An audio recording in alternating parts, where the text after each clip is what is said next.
Okay, so ngayon ay pupunta tayo ng Barangay Saklayan ng Castillo, Sorsogon. Yun po is papunta sa sentro ng Pandan. Yun naman is papunta dun sa sitio ng Kutad. At ito yung papunta ng Saklayan. Yan, so magmumotor tayo habang kumakain ng ating Kenneth ng Santol.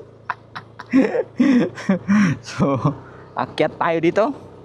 Actually pang second time ko dito pumunta na nakamotor, pero bumabalik-balik na tayo dito dati pa dahil nung nasa interview na tayo ay isa sa mga recipient natin yung Saklayan Elementary School, pero sakay tayo ng bangka. Ngayon ay motor-motor na lang. Okay, so yan, so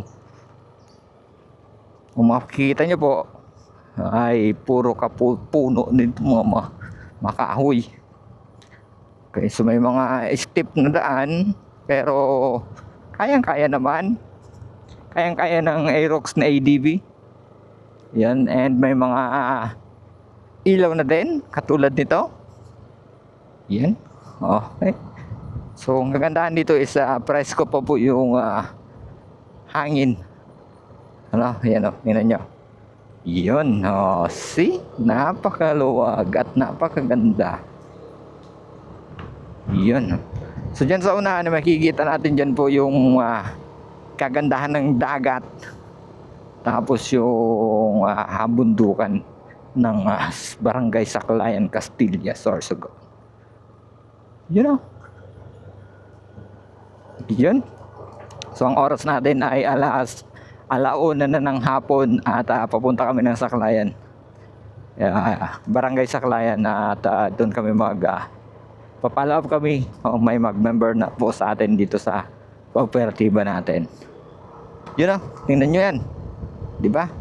So pangunahing kabuhayan for sure dito sa Saklayan is kopra, kasi tingnan nyo naman daming mga coconut, kopra at saka fishing. Baka sakali po kami kung meron naman isda.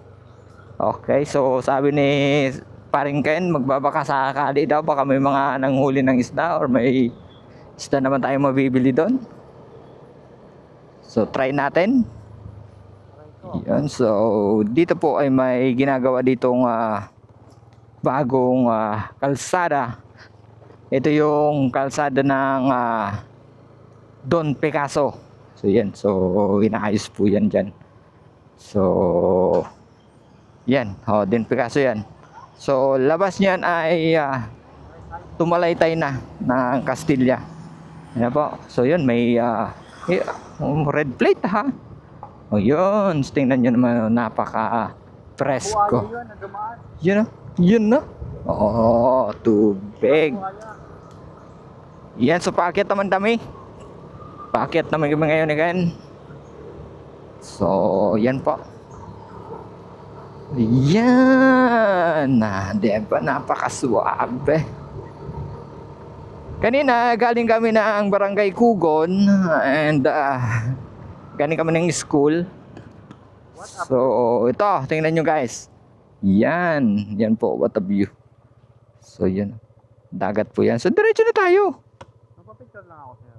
Mapapicture with Aerox. Sige, picture natin itong Kenneth nito.